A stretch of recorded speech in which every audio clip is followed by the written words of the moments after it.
Welcome back. This is the Series of Opinions podcast, episode number 32, titled Re-Records. We are three women talking about the best and worst of media and our opinions on them. So I'm Moira, and my pronouns are she and her. I'm Faith, and my pronouns are also she and her. And I'm KJ, also she, her. So do you want to start off with some recommendations for this week? Always. Of course. I'm very excited. But yeah, you go ahead. Okay, no, I'm just gonna go. Okay, go ahead. Next week, someone else can go first. Okay. So I have two. My first one's really quick. Designated Survivor. It's really good. I started rewatching it because of a podcast-related thing that I was doing. And I just started rewatching the first episode, and man, it is really good. Kiefer Sutherland is just, like, phenomenal in it. So good. McKenna Grace is in it because she's the only child actor that exists.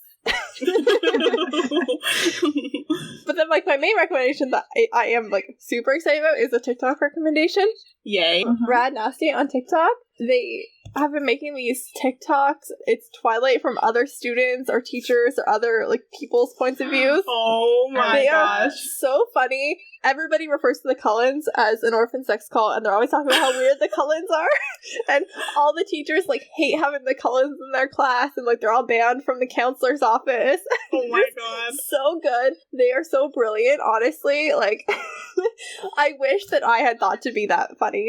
I mean, people are so genius. Like, that's such a great idea. It's really, really good, honestly. There's, like, 30 parts. Like, just go watch them. Rad Nasty on TikTok. Amazing. I love that so much. Those are some good ones. Yeah. Good, solid recommendations as usual. So I have been super binging Supernatural with KJ this week. So I don't have a whole lot. I just have one. Joanna Sadia on YouTube. She makes really funny videos. I love her painting stuff. She does these huge, like, 6-foot paintings. And then she's also really funny. And she's a little bit, like, just, I think, slightly younger than us. She's right around our age. That sounds familiar. And she lives in Toronto, so she's great. Awesome. She has, like, some of her videos have gotten, like, millions and millions of views. She maybe came up on your recommendation. Maybe, sometime. yeah. But, yeah, she's great, and I love her, and she is hilarious. So amazing. She's my recommendation this week. We love artsy That's awesome. Recommendations. Absolutely. Moira, take so instead of watching any of the 5 shows that I've currently watching, I started with a new show. Of course. So I've been watching Castle, which is a show about a person who's writes murder novels, and he starts working with a female detective, and they solve murders together. That sounds like just bonesy enough to be right up my alley. Same era, so yeah. I mean, no, Bones is also a crime author. It's just Bones with the anthropology stuff, isn't it? Yeah. Amazing. I might have to give that a try. Mm-hmm. Yeah, it's 8 seasons, so, just ruin your life for 5 weeks. It'll be great. 5 weeks, amateur. I was being generous. You've got to put that in our next trailer. My mom's been catching up a little bit on the podcast, and she's like, "You've watched way more TV than I knew." And I was like, "Yep." Oh, I love that. Yes, I have. Do you even know me? Because I'm just watching it all the time. It's not my fault that you live in an area with no internet, so I take a break when I'm at home. I have a second recommendation. Oh, a second recommendation. Okay. Sorry, I just assumed that you were one and done, because... Usually is. But I also have been watching Charlie's Angels, the 2019 version, over and over again recently. Yep, I've noticed. Yeah. Thanks to KJ for the use of your account. But yeah, no, Charlie's Angels with Kristen Stewart and Naomi Scott and Ella. I don't remember how to pronounce her last name, but it's super good. I love it so much. Another amazing recommendation, honestly. And that's a movie? That is a movie. Yeah. Okay. And you should watch it immediately. It's on Prime. I watch it when I need to be productive afterwards, because I feel super great about myself after. Oh, we love that. We love that so much. I love that. I love that so much. So definitely gotta watch that. Yeah. So today we're going to be talking about artists who re-record music and why it might be necessary and what we think about it. So re-recording is a recording produced following a new performance of a work of music.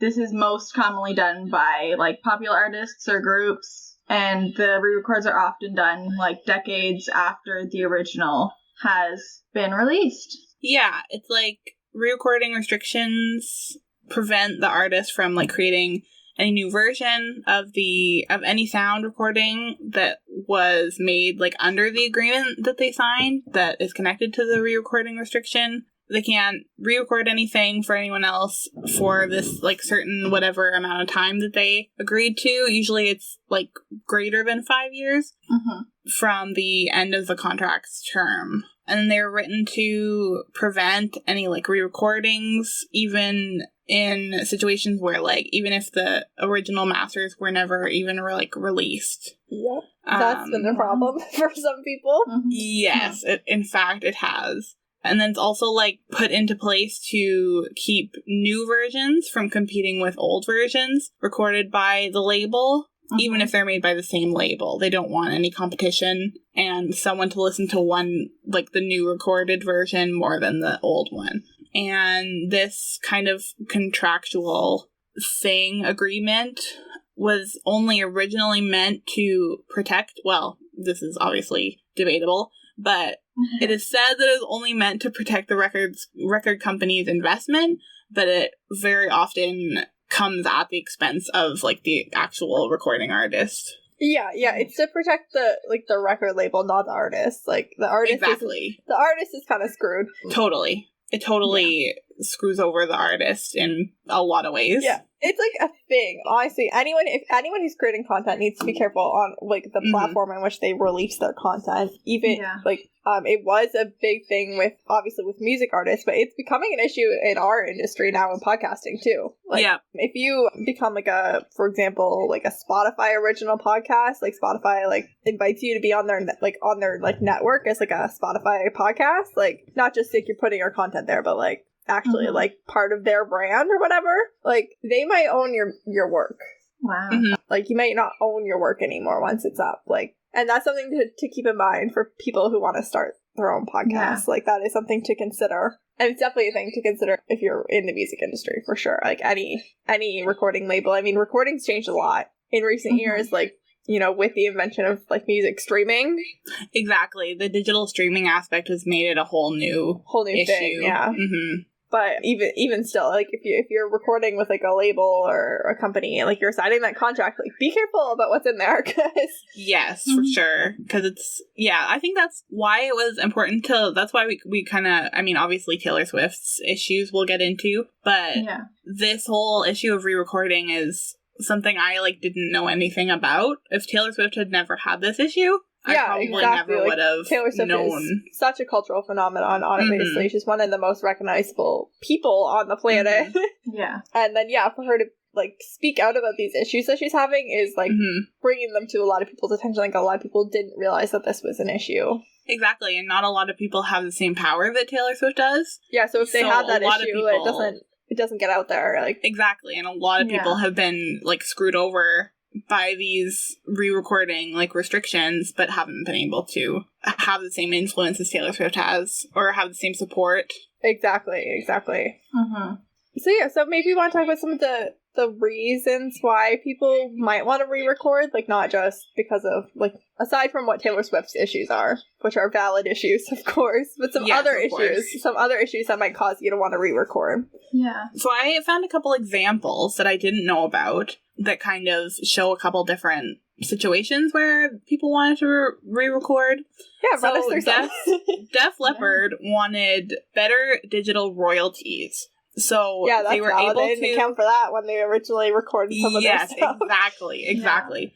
So they were able to deny Universal the right to have their music online. Somehow in their contract, they were able to have the right to, like, get them to remove it. They then recorded the music that they wanted to have re-recorded. Or no, they re-recorded their old music and wanted to put this online in place of the old versions that they made Universal take down.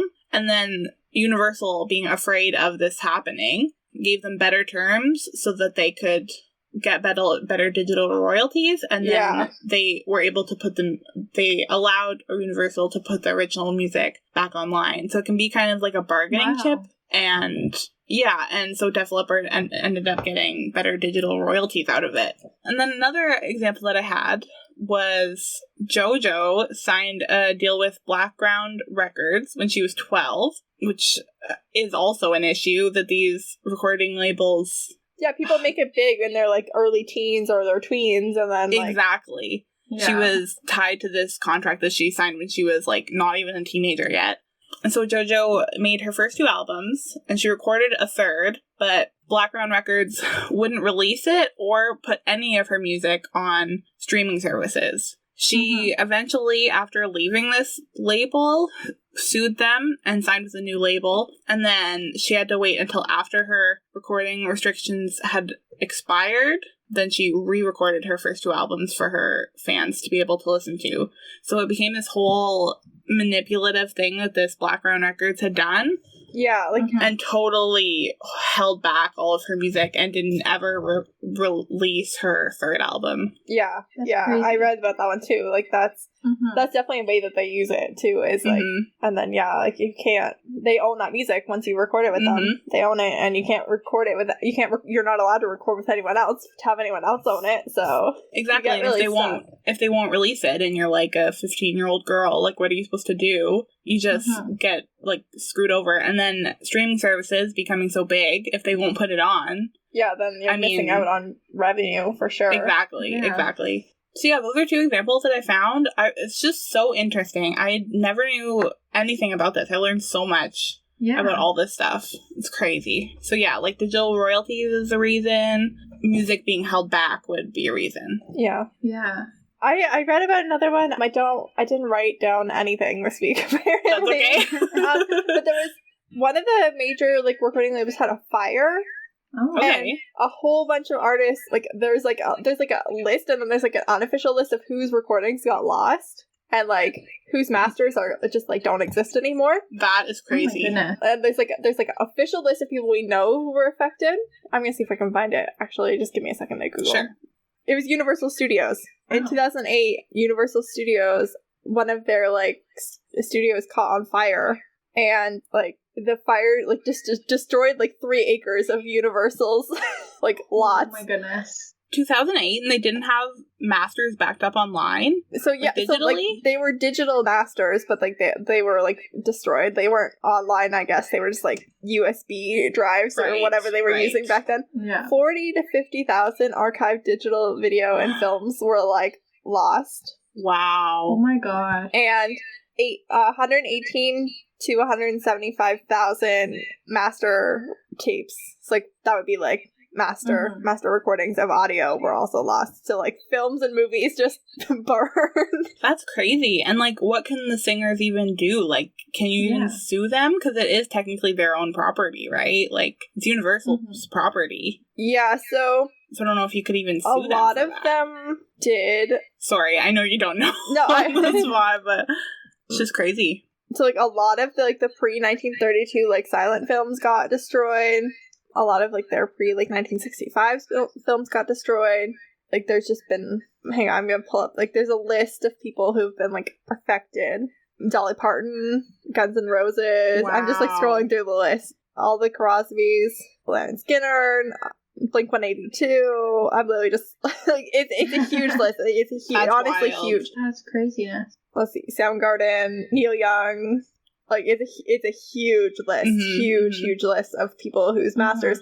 And so some of those people have re-recorded their masters since then. Like have re-recorded the Tragically Hip. A lot of them have, like at least some of them have re-recorded because their masters were lost. they don't exist anymore. That's wild.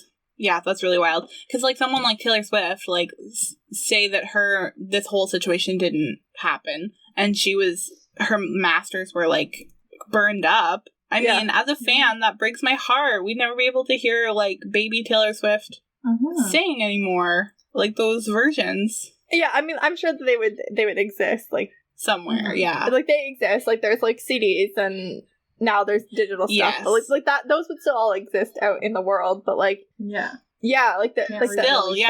That original would just be gone. Yeah, that's wild. I didn't know about that. Yeah.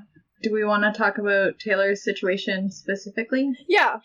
Let's talk about why Taylor Swift is re-recording them and why it's brought all of these issues with masters recordings to the surface. Yes. Okay. So, as we talked about, when a recording artist signs with a label, the typical legal arrangement grants the recording company ownership of the copyrights of the recordings, and then this is what is known as a master, which is what we mentioned before, these masters of the original recordings. Yeah. So, Taylor Swift, specifically, she signed to Big Machine Records in 2005. That would make her, I read 15, but that would make her 16, I guess, because 1989, but whatever. So when her deal was up, she switches to Universal's Republic Records.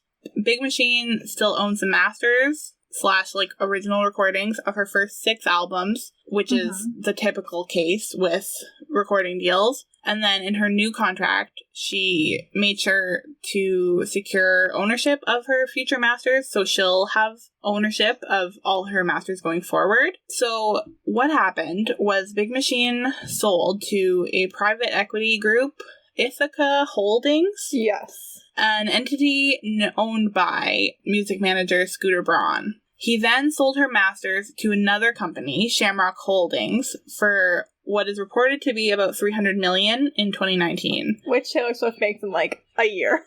It's not a lot of money for her. She would have had no trouble paying for that. It's not that she couldn't afford them or she couldn't afford to outbid them. She could definitely afford that. Yeah. Absolutely. Just totally ripped this right out from under her and sold it from under her, basically.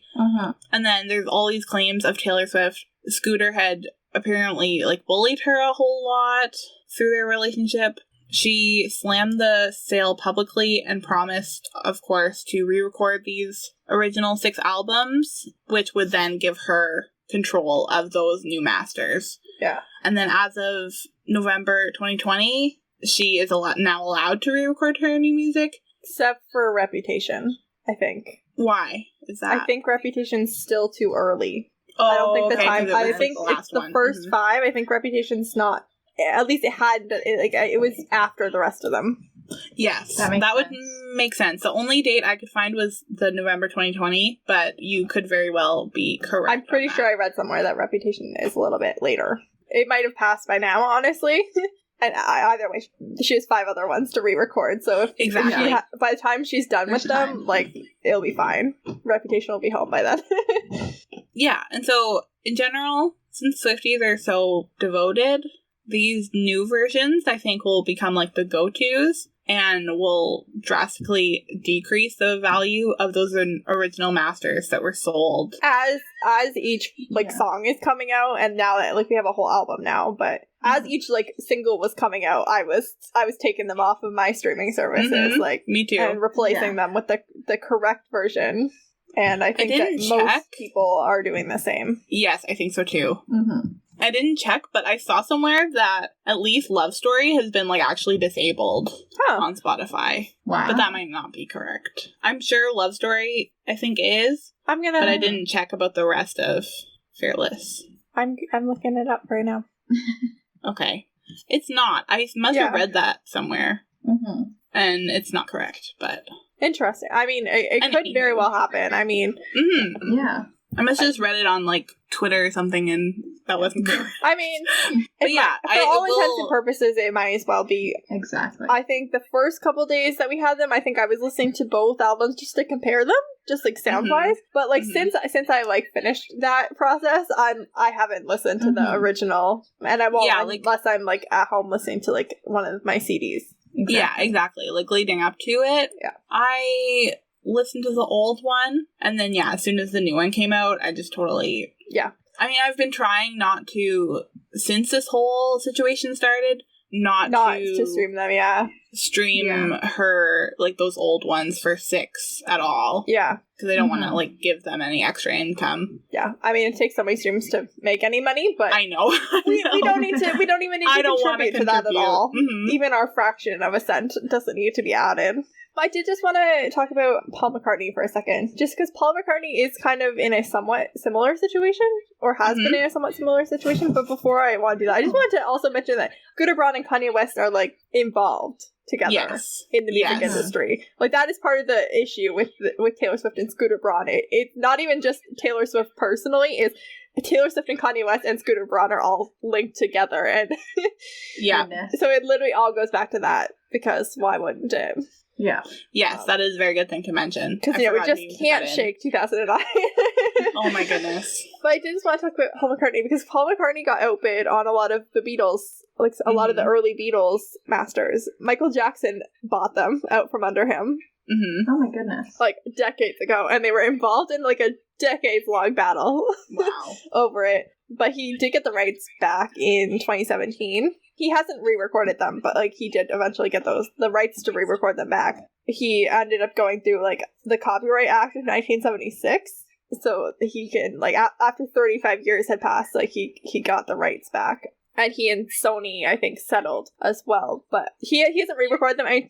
Two of the Beatles, I think, have died. Like, the OG Beatles, John Lennon and George Harrison, are gone, so... Like, I don't think he will ever re-record them, but, like, it was just interesting to see, like, he had them, like, taken out from under him. The same kind of like, I got outbid on them, like, didn't have the opportunity to buy them, whatever happened.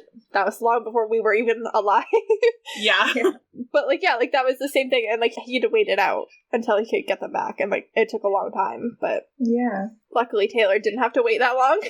Yeah. But, like, it is interesting to see, like, the Beatles are, like, such a famous band. Their music is so iconic that it was just, like, a comparable, I guess, situation. Yeah. Yeah, it's just wild that this kind of thing can happen. Honestly. And, like, to someone like Taylor Swift, it's like, thank goodness, like, she is so powerful and has all this money to re-record stuff, because a lot of smaller artists don't. Yeah, it's expensive, and you have to get it as close to the original as you can. Like, that's the point. If it was different, then it wouldn't be a re-recording. Like, that was the thing. I think a lot of people didn't really realize at first about the Fearless re-release was that it was meant to sound the same. Yeah, exactly. There are a lot of differences, I think, like small differences, but generally overall, if you listen to any one song, like it is generally the same. I think a lot of Swifties can tell the difference just by listening, but like I think if you just heard them on the radio, like, and you're not a big Swiftie, I think you wouldn't really notice too big of a difference on most of them. So I think so too. So, you know, I like that's the point, but I think you know, I don't know what my point was.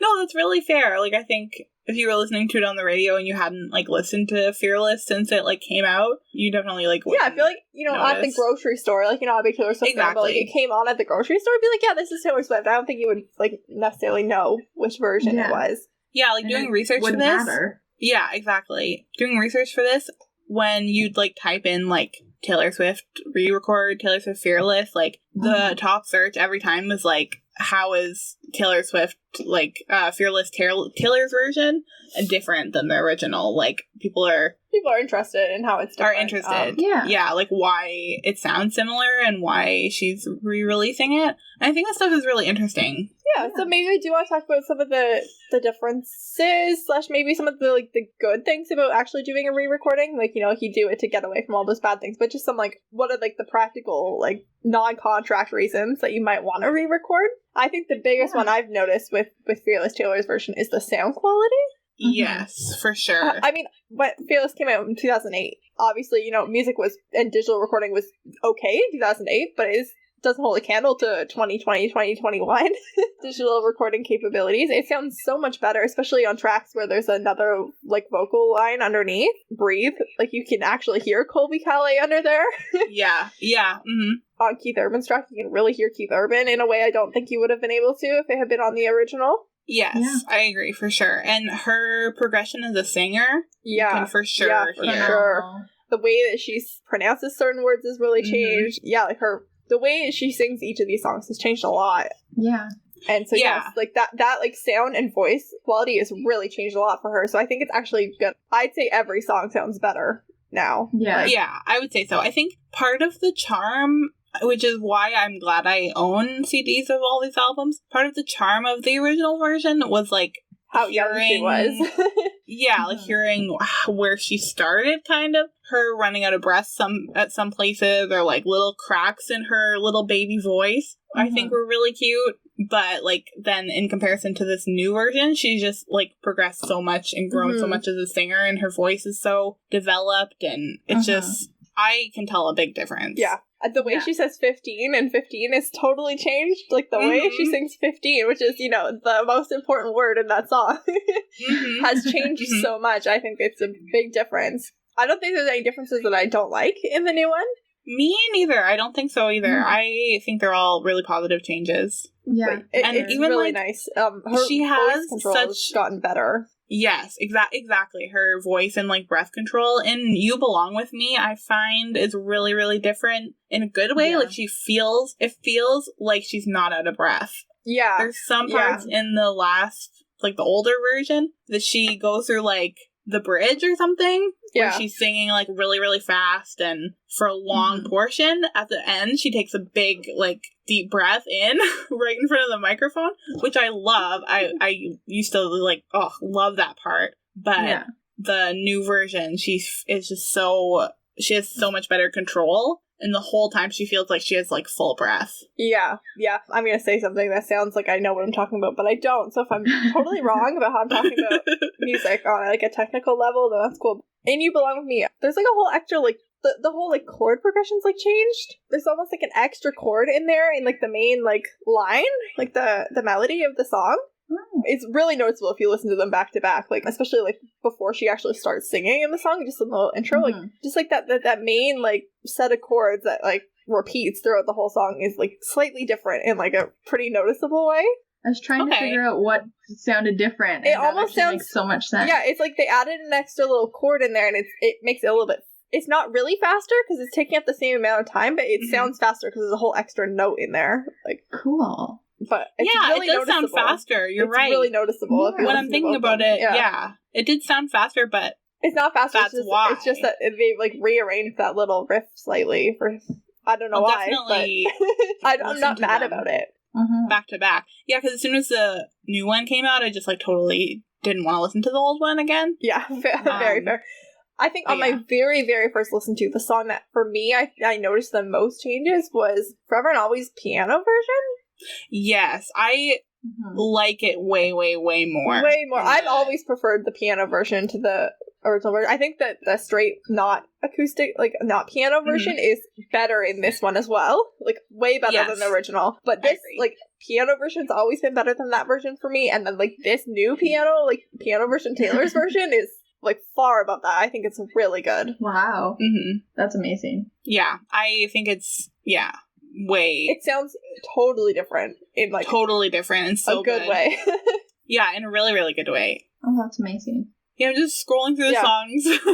The Other Side of the Door, I also think, is like a big improvement as well. Not that any of the songs were obviously bad before, but I could really notice a big improvement in that one as well.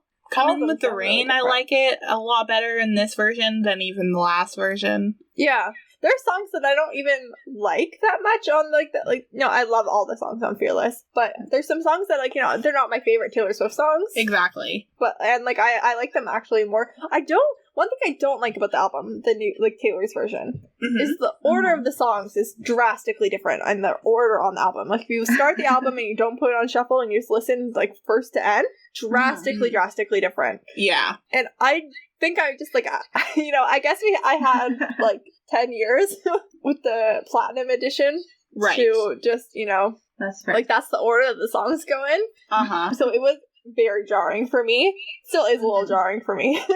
But that's something I'm sure I will get used to.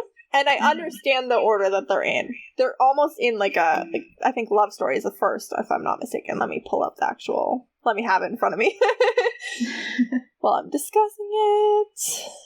What I can see, it matches the original Fearless. Okay, that makes sense. I mean, the Platinum one. The Platinum Edition songs are all on there, but it's not in Platinum Edition order. Right, which is why it's a little bit off-putting. Yeah, and obviously, like I guess I just had the Platinum Edition growing up too, so like...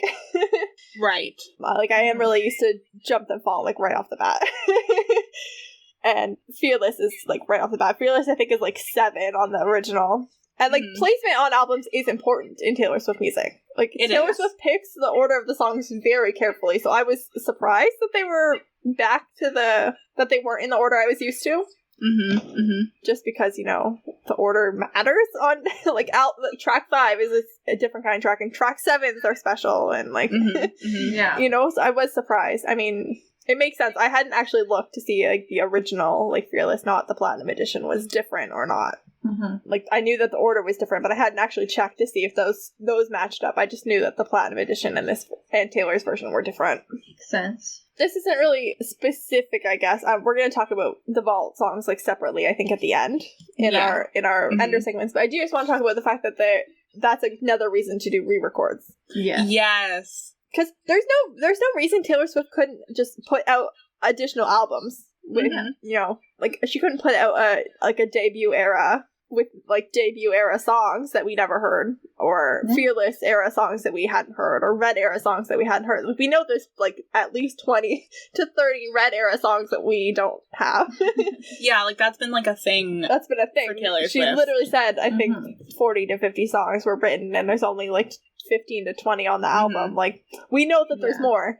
And there's no reason that she couldn't release them as their own separate albums. Like, there's nothing stopping her from doing that, as far as I know. But it is interesting to put them on I think it's fun. If you're going to re-record every album, like all of your early albums, then why not put them on the albums that they were possibly written for? Like, yeah. You know, it was a song written for Fearless. Why not put it on the new Fearless? Like, so I think that's interesting. I think that might be another reason other artists might want to go back. I mean, I don't think other artists necessarily write that many songs to end up on an album, you know, to have a whole separate. That's but, true. Like, I think even if you write one or two that don't make on the album, which I'm sure every artist who records an album has extra songs that don't make it. Yeah. Maybe not 40, but there's some definitely extra songs that don't make it. And even if you do 5 or 6 of those and you have 2 or 3 from each, that's a whole other album right there. So I think other artists, you know, they could want to do that if they're doing re-records. They might want to do a full album of just songs that we've never heard before, but they could also just re-record and put them in where they were meant to go. Yeah. Yeah, it's genius to release these new, like, from the Vault songs. Exactly, exactly, yeah. And for an artist like Taylor, who has literally reinvented herself almost every album. Every album is its own version of Taylor. Exactly. To release the songs almost on their own, like, would be out of order and would feel really disjointed from who she is now. But to release them with the album they were written for almost, like, puts them into, like, the proper context. Like, which is so cool. Everybody knew who most of those songs were about. Like, just because we know that they were written at a specific time. Like, we know. We know they're written in the Fearless era, like we all know Mr. Perfectly Fine is about Mr. Joe Jonas. That's not a secret. Yeah. Yeah, I think it's also a reason to do it. Like, I mean, obviously, like, Taylor Swift's situation is, like, specific to her, but, like, in this situation, it's such a genius, like, business move. Exactly. Because I'm sure that Fearless wasn't garnering probably a whole lot of streams. Not as much as maybe, like, Evermore. Yeah, like, all of Fearless is in my massive songs playlist, but, like, I don't just listen to, like, Fearless as an album. So, like, you know, it's in there with another, like, 1,100 songs. Like, you know, the 20 songs that were on Fearless, they pop up. Exactly. I listen to them, but, you know, there's, like, you know, 10 or 12 times that many songs on my playlist, so they can only pop up so many times. Whereas, you know, I just streamed Fearless for, like, 4 days again. Yeah. Exactly. It's bringing so much more attention to it, and even with these new Vault songs, like, I'm sure it's just sometimes so I just smart. listen to the Vault songs. I start the album at 22 of 26. Yeah, totally. Me too. Or 21 of 26, I guess. Yeah. To add on to the business, also the merch, that was something else I was going to bring up. Yes. So you know, lots of artists have album-specific merch, and, you know, Taylor Swift does re-release, like, does do runs of, like, era merch all the time, but, like, this is all new merch for a new album that's really the same album, but it's all new merch because the album covers are different, and the things that we're associating with the album are different, and, like, it's, like, a whole new set of merch. It's a whole separate thing. Oh, girls, I am trying to keep my friggin' wallet closed. I have issues with the official Taylor store. Sorry, official Taylor store, but if you had better customer service, I wouldn't have so many issues. But Fair enough. Their Canadian run store is really awful, and they don't update it properly, and I think it's kind of like slimy sometimes. My folklore merch got really screwed up, so I haven't ordered anything since then. That's fair. They can be kind of slimy. I don't like it when they're like, I get emails all the time from them, like 48 hours for this merch, and then 48 hours for like more merch, different merch. And then at the end of those 2 48-hour periods, they'll do then like both of those runs together for another 48 hours. It's just really like slimy, because if you bought something from the first... They don't stock large sizes either on the... And they're sizing, always of out. course. And the number of times I've been like, I hope a small fits, because that's all that's in stock has been way too many. Yeah. Their sizing is dumb too. But it seems like the other merch, like, that's just a Canadian merch store. Taylor Swift, like, official store Canada. Like, don't call us, we don't care. But it does, like, based on, like, you know, I follow a lot of international Swifties, a lot of American Swifties on various social medias, and it seems like those merch stores are much better run. I don't know what our issue is here, but like they get their stuff quickly.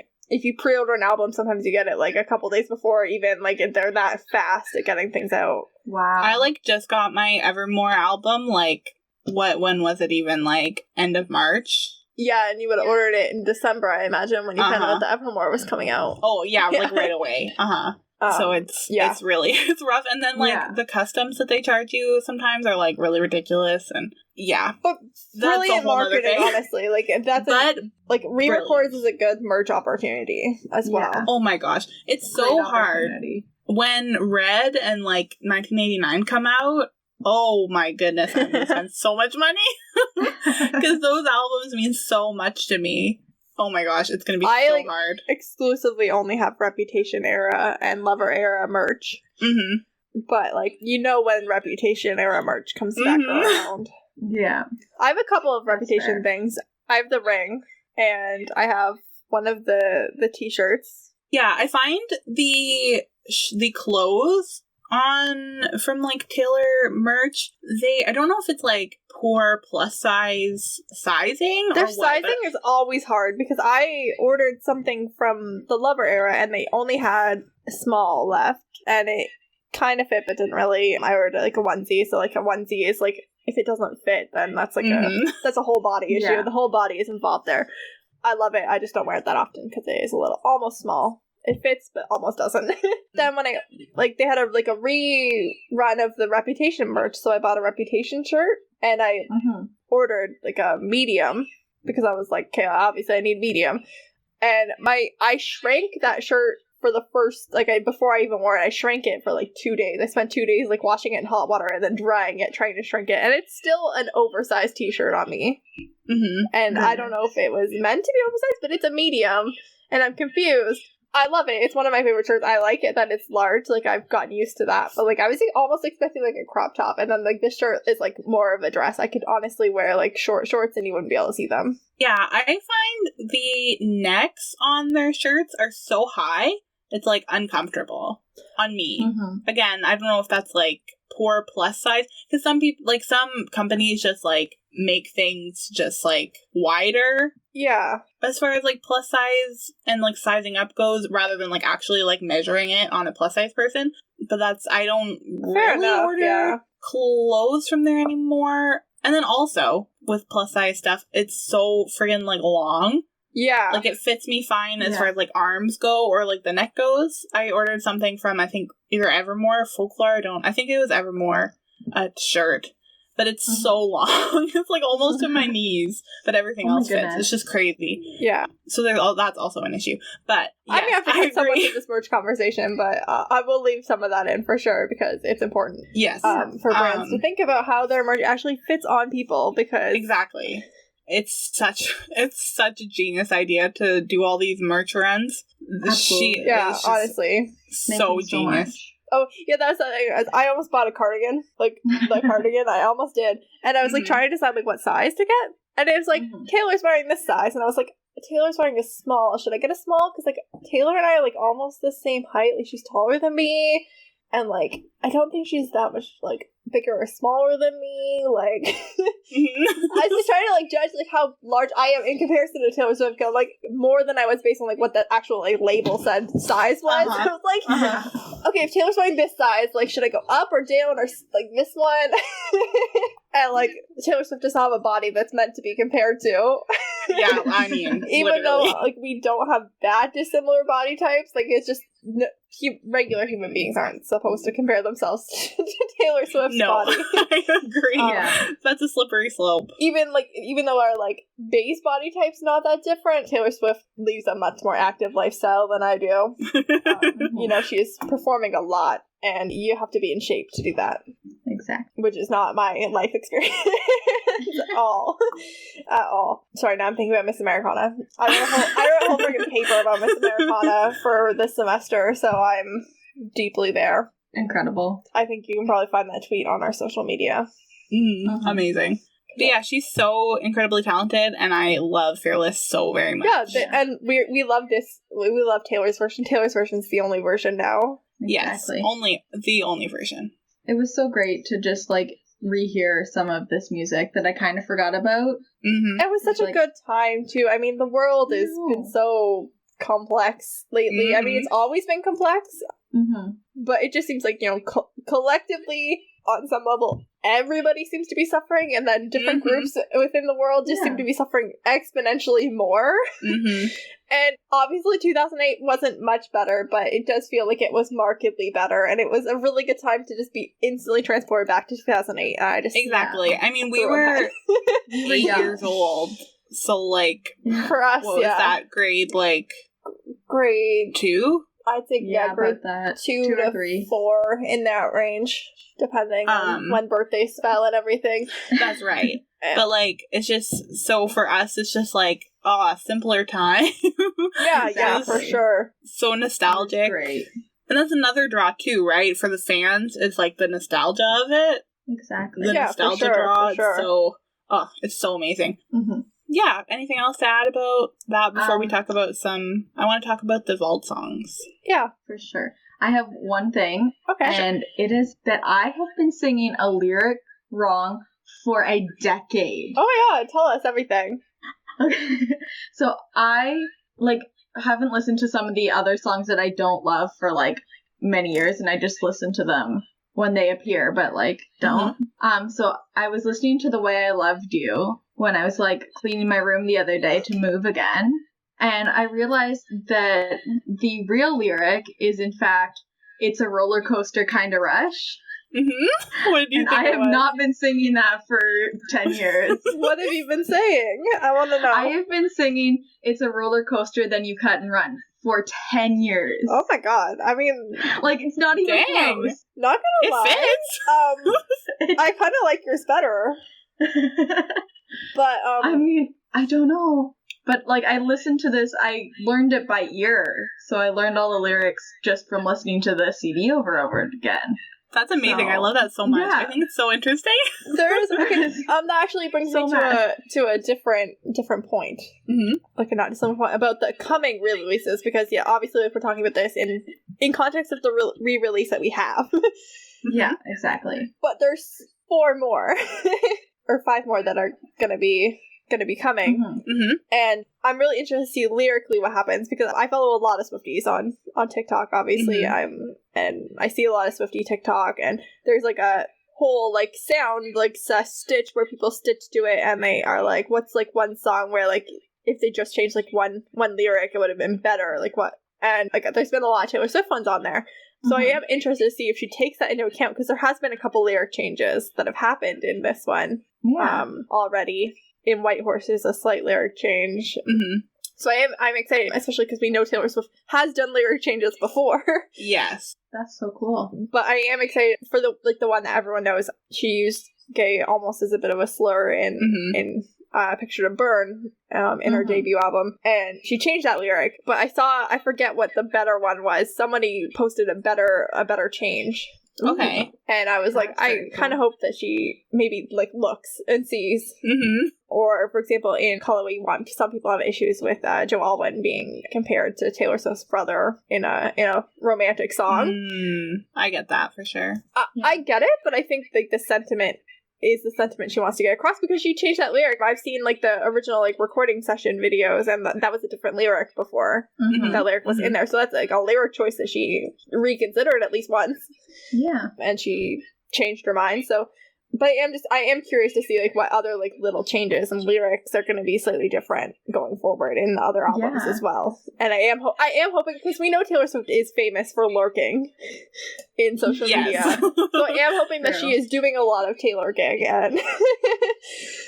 and she's taking notes. Have you seen that it's rumored, like, the Swifties kind of think that it's going to be 1989 next? I've thought that since Wildest Dreams was in the promo for Spirit on Netflix, like, months ago, like, before, I think around when we found out when Fearless was going to be coming out, like, months ago. And ever since we heard Wildest Dreams had been re-recorded, I was like, yeah, that's next. Like, Love Story was the first re-record that we heard, and it was the first album that got re-recorded, and that now we're hearing Wildest Dreams, like, 1989 is next. That I fully believe that, and I have for months. I think that it'll be next as well. I like she's not going in order. I think that that's fun, and yes, I think so too. Yeah, it's just so exciting. Like, I remember when we had to wait like 2 years between each Taylor Swift album, and now we're getting so much content, music, so much new content. It's so amazing and exciting. We're recording this on April 25th. Yes, this won't be coming out till like June. Wow, we're a bit ahead. Yeah. We usually are about 4 weeks ahead of recording, so it'll be like late May, early June before this one comes out. But there's a lot of theories that like on the 30th of April we're gonna get some sort of announcement or like a single or something. There's something's coming. Yes, I'm glad that you said that, because we'll look really dumb if it's like fully announced and we're like, ooh, 1989 is next. Yeah. So just for context, we don't know anything yet. There's a speculation that in 5 days we might know something about when something's coming out. I think that there will be this full album release like we just had for Fearless Taylor's version for all of the re-records. I don't think we're gonna have any Folklore Evermore, just drops of the re-records. I wouldn't be surprised if she does this surprise drop a whole nother album in the meantime, in between some of these. Maybe not between like this, like Fearless and whatever's next. But I wouldn't be surprised if like somewhere in the middle of these 6 albums, there's a whole new album that happens as well. Just because I can't imagine Taylor Swift sitting in a studio and not writing new, like, literally. New music. She doesn't stop writing just because she's re-recording old stuff. So I imagine like there's probably a whole nother album like in the process of being written, if not like fully in existence.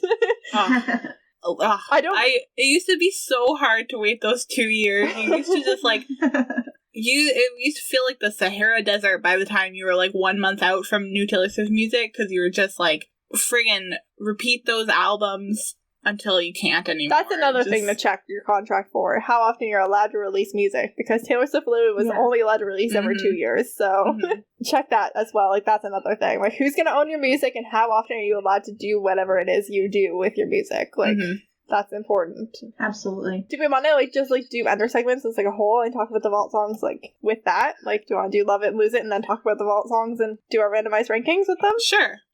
Absolutely. Okay, so, Love It or Lose It. And that's one thing you loved and one thing you'd rather get rid of. Yeah, I love everything, but, like, if I think if I had to pick a best part, I think it has to be the vault, like, as a whole. Like, just the fact that the vault exists. When the vault announcement came out, this is definitely on our Twitter, I was tweeting from the podcast account while I was trying to solve the vault riddles with our podcast stationery. That was a good time. I love that. I love this, like, whole feeling of, like, an album build up, and then, like, it's also, like, I like to rewatch shows because they're familiar, and, like, it's, like, new music, but it's old. Yeah, but still familiar, really soothes my soul quite a lot. So I think that's my love it. I don't think I have a lose it. I guess my lose it is the fact that people are put in positions where they have to fight to do re-recordings. Like, like very rarely is anyone doing a re-record without any pushback from whoever they recorded with originally.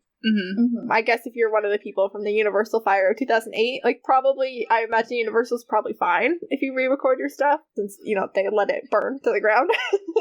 Yeah. But for the most part, it's like a fight to be able to legally re-record and to record with different studios and stuff like that. Like, that's my lose, I guess, is that artists are put in positions where they have to make these decisions.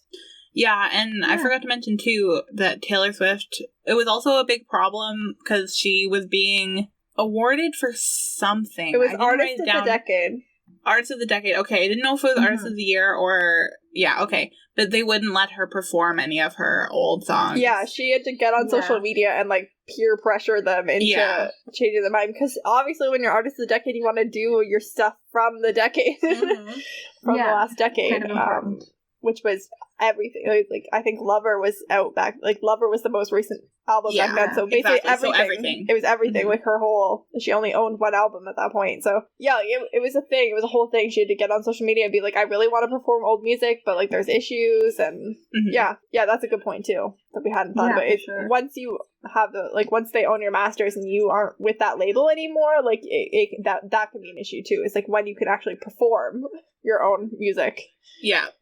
Yeah, because it's not just re-recordings, like, they own the rights to the music. Exactly. Yeah. They consider, like, performing it at all, like... Or you want to have it on a TV, exactly, like, those are considered recordings of your music, and you're not allowed to do that, so... Oh my goodness. Yeah. So for my love it or lose it, I would say my love it is everything. I freaking love her new versions of everything. I think I would agree the whole vault thing would have to be my love it. I just think it's so, as fans, like, we've known that there are all these non-released songs just, like, sitting around for each album, and it's a lot of people have them illegally downloaded from before. Like, a lot of, like, long-time Swifties, but we were 8 when Fearless came out. So exactly. We were not scrounging these up from the internet. Yeah, exactly. Yeah, and to get, like, the official version, it's just we want the official ones anyways. Exactly. And then I would also agree with your lose it. Just get rid of, like, gross, white, male privilege, rich men that are gross and do crappy things in the business industry and put Taylor Swift in this position. Yeah, it's hard. Amazing. It's hard. Yeah. Moira, tell us what you love and what you don't love. So I agree with both of you, and I love pretty much everything. Yep, not hard to love. Exactly. My lose it, I also agree with both of you completely. And my only other thing is if she does a new, like, music video for any, like, old song, I want a Today Was a Fairy Tale. That would be so good. That would be nice. I do love the one that they did, but I don't think we're gonna see any music videos from this. I don't. I could be wrong. I'm open to being wrong. Taylor, please prove me wrong. Yeah. I have seen some pretty wild theories about, like, you know, that Woodvale is in existence, as I was saying, but also because, you know, the only music videos from Evermore and Folklore are Cardigan and Willow. There's a little riff at the end of Cardigan that's not part of the song, and it becomes Willow, and then there's a little riff at the end of Willow. It's not part of the song. So, like, whatever, like, the third part is gonna end up being, it's gonna be off, like, the next new album. But I don't think she's gonna redo any music videos that exist, and I don't think she's gonna do any new music videos for this era. I know, I doubt it, but, like, in my dream world, it would be. Oh yeah, 100%. I mean, I think Today Was a Fairy Tale. I mean, I think you can just watch Valentine's Day. Yeah. Yeah. It has the best music video. Oh, it's a whole feature film. But no, I agree. It would be nice to see some of these other Side of the Door would make a great music video. Yeah. There's some music video potential for sure. I think especially with COVID and everything, like, they're not going to be filming anything. Even if I don't think she would, even if she didn't have COVID to worry about. I just don't think she wants to do that kind of stuff right now. Yeah, that's very fair. Like, she's been doing lyric videos for, like, 3 or 4 albums now, but yeah. Yeah, I totally get that. That's a good wish list to have. Yeah. Okay. Do we want to move on to randomized ranking? Yeah, I'm so excited to see what you guys think. Okay. It was hard. So we chose to talk about the 6 from the vault versions for our randomized rankings. So they are You All Over Me, That's When, We Were Happy, Mr. Perfectly Fine, Bye Bye Baby, and Don't You. Yes. Yes, they were. They were that. Yeah. So opinions on them before we give our ranking. There's some good stuff in here. Good stuff in here. Oh, so good. Sophie Turner going on Instagram and being like, Mr. Perfectly Fine is a bop. Yeah, she's such a queen. Such a queen, honestly, because, she's married to the person that song is about. So that's amazing, honestly. Mad respect for her. Sophie Turner is, a very chill celebrity, as far as I can tell. Yeah. But there's some really good songs in here. It's always nice to see Taylor collaborating with people and different people that she hasn't got a chance to collaborate. There's a lot of theories that she's going to collaborate with Harry Styles on 1989. And how amazing would that be? As far as Taylor Swift breakups goes, there seems to be not too nasty. Yeah. I feel like, he might be down to do that with her. Yeah. So maybe cool. not any of the original 1989 songs. Maybe some of the original 1989 songs. Who knows? But I would like to see that. Know.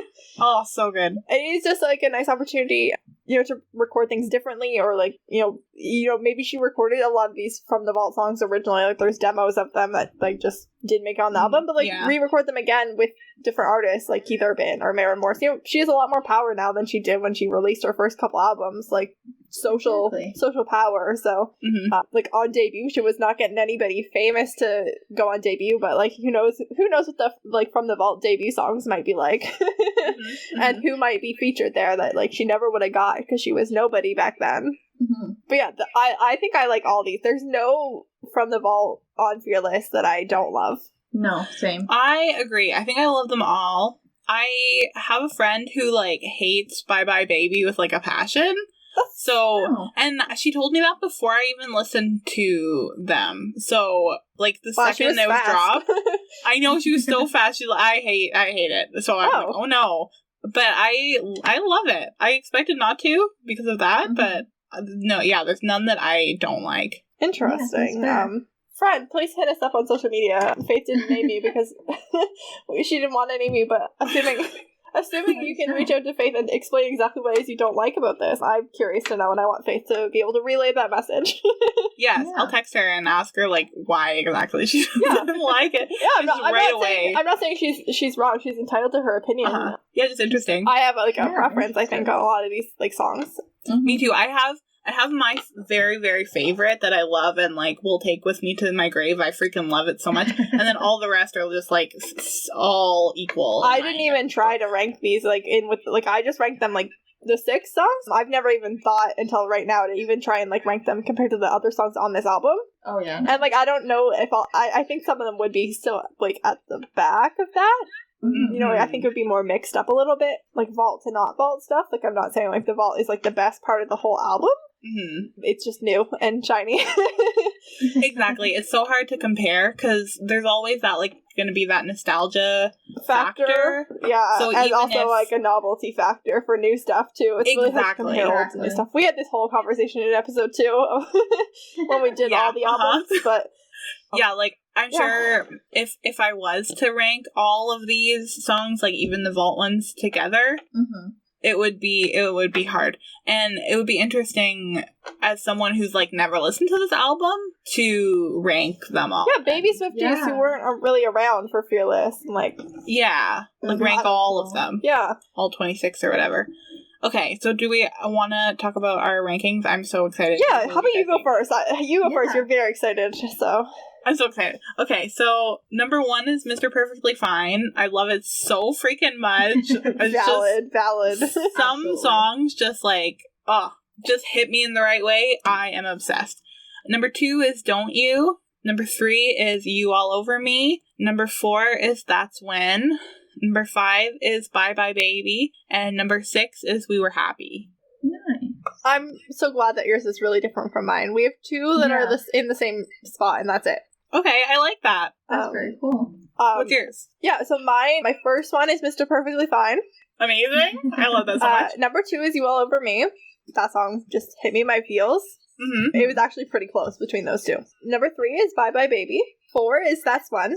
I felt really bad putting Don't You as 5. Really bad. I actually really like it. Yeah. Yeah. And, like, I think I was listening for it so hard in, like, my first ever, like, listen through this whole album because it was the song that was in the Vault Clues. Yeah. That was reversed for the Vault Clues. And I had heard someone switch it back to how it was supposed to be, and I was, like, listening for lyrics in it, and yeah, so I felt bad putting it low. And then my number 6 is also We Were Happy. So we have our number 1 and our number 6 are the same, but our middle order is totally different, and that's good. so cool. Yeah, I love that. I love it when that happens. Yeah. Mine is very different than both of yours. So. That's good. I love That's this. great. I'm so glad. We had our 1 week where we were exactly the same, and you know what? Now we can be totally different this week. Exactly. So my number 1 is That's When, and my number 2 is Mr. Perfectly Fine, because it's so good. It's so good. So good. Number 3 was We Were Happy. 4 is You All Over Me. 5 is Don't You, and 6 is Bye Bye Baby. Okay. I love it that it's different. Yeah. I love that so much. Yeah. They're all really good. Oh, yeah. Yeah. Maybe we want to spend a little bit more time here, because we have time, I think. Yeah, we have time to talk about some more specific stuff, and maybe just talk about each of them a little bit. So we'll start with You All Over Me. Mm-hmm. We didn't prepare anything for this. I just decided to do this right now. So. Okay. I really like the song. It was the first song that we heard from the Vault. Yes. Mm-hmm. Which I think is, it's hard. It's why it's not, like, my top, maybe because I've listened to it so much. Because, like, when we get a new Taylor Swift song, I just, like, listen the crap out of it. But I really like it. I think it really set the country tone for what these Vault songs are going to sound like. Most of these Vault songs sound more country than all of the rest of Fearless. You All Over Me and Mr. Perfectly Fine are, like, more country, I think, than, like, most of the rest of Fearless combined. Yeah. And Fearless was, like, the main country album that existed, like, you know? Yeah, I think they all fit so well. I don't think anything, like, stands out as being, like... I don't feel like they could properly fit on other albums. Yeah. I think they fit really well here. Exactly. But, like, it just, like, it was that tone setter. And Maren Morris sounds really good. It's the same thing that she did with the Chicks, where she owes Maren Morris, like, a verse in a song at a later date.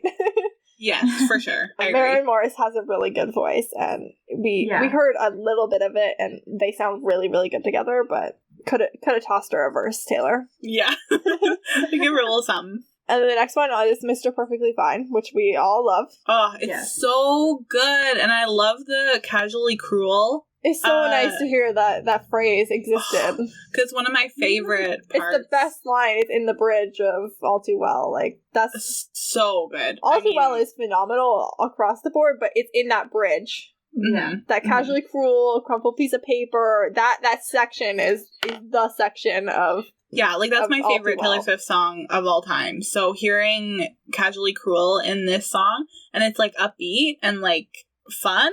Yeah. This song is it's so good. Yeah, and Miss Misery is such a good thing. Like, Mr. Perfectly Fine and Miss Misery is such a comparison, and I love it so much. And the bridge, of course, her bridges are always, like, Taylor Swift. Kill it. Taylor Swift invented the bridge, I swear. I mean, really. I have lyrics from Mr. Perfectly Fine, like, as my desktop wallpaper. It's all, like, I'm so amazing. So good. Miss Here to Stay. So good. Yeah, so good. I love that line. So good. Miss Gonna Be Alright Someday. We Were Happy is the next one. Yeah, that was my least favorite. Mine as well. It just doesn't, like, have that same, like, punch as the other ones do, if that makes sense. I like a sad song. You know I like a sad song. Of course. Just in comparison to some of these other ones, it just wasn't on the same energy level at all, even for a sad song, but it's really good.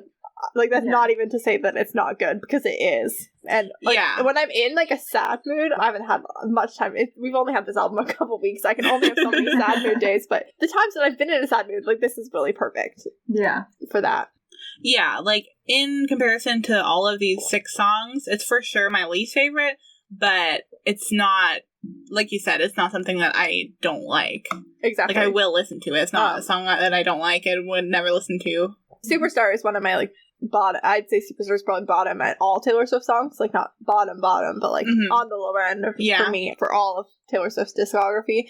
So, like, I wouldn't say that what We Were Happy would be on that level of low for me at all. Like, it's above that for sure.